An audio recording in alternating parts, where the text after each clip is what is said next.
Welcome, dear brothers and sisters, to our Orthodox channel. In the Orthodox tradition, spiritual warfare begins not with deeds, but with thoughts. The Holy Fathers teach unanimously.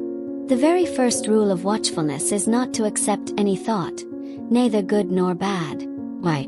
Because we do not have spiritual vision to clearly discern what is from God, what is from nature, and what is from the enemy. Saint Isaac the Syrian teaches that even conversing with a thought already draws a person into an invisible struggle, in which he has no strength to stand on his own. That is, if only for a moment we agree to savor a thought, whether pleasant or seemingly correct, the soul already becomes vulnerable. For most often temptation comes under the guise of something good. And the enemy takes advantage of the fact that a person begins to examine, analyze, and reflect. But once a person enters into dialogue, he is already inside the trap. And it is precisely on this ground that the full depth of the teaching about thoughts becomes clear. For thoughts are subtle movements of the heart, in which a person's future is decided. We cannot forbid them to come, just as we cannot forbid birds from flying over our heads, but we can prevent them from building a nest. Saint Anthony the Great said that it is impossible to avoid thoughts, but it is possible not to agree with them. This very refusal is the first and most important weapon of the Christian. In the spiritual experience of the saints, there is a clear distinction between a God-inspired thought, a natural thought, and a thought planted by the enemy. God's action is always quiet, gentle, peaceful, without coercion. It comes into the heart as stillness, as peace. A demonic thought, however, has an entirely different nature. The saints say that most often it comes suddenly, without any inner sequence, like an arrow flying into the heart.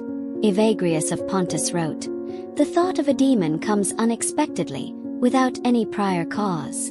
A person is sitting calmly, and suddenly resentment flares up, irritation, anger, or an impure movement of thought.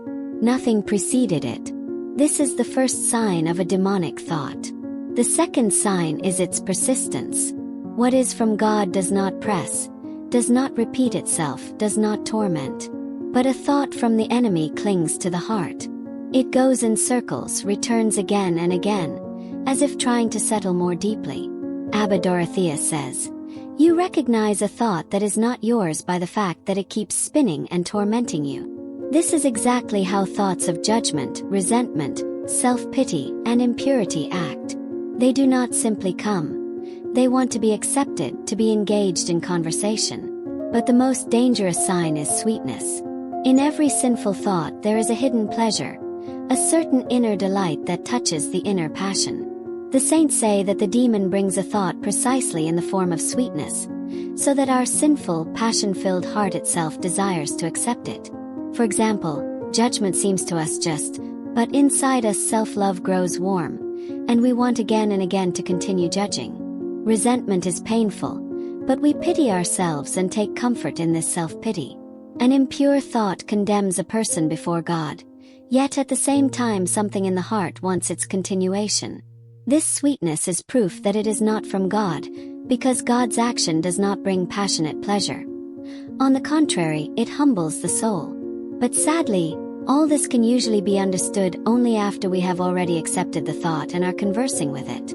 That is why the Holy Fathers unanimously teach not to accept any thought, neither good nor bad, not to argue with it, not to analyze it, not to try to defeat it with logic or willpower.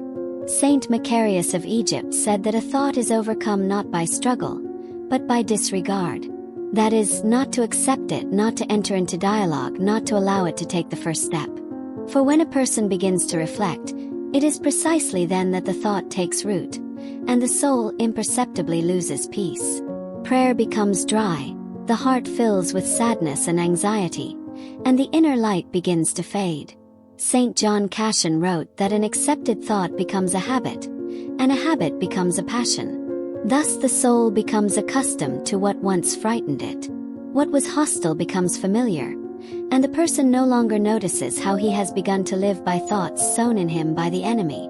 Therefore, a Christian must learn to notice the very first, the subtlest movements of the heart, to see the suddenness, to recognize the stickiness of the thought, to feel its sweetness, and to say firmly and quietly, "This is not mine," At that moment, the thought loses its power. Spiritual watchfulness is the art of seeing the invisible, an art that cleanses the heart, makes prayer deeper, and restores peace. Then a person lives no longer by thoughts that come from outside, but by the quiet light that is born in the depths of the heart from God.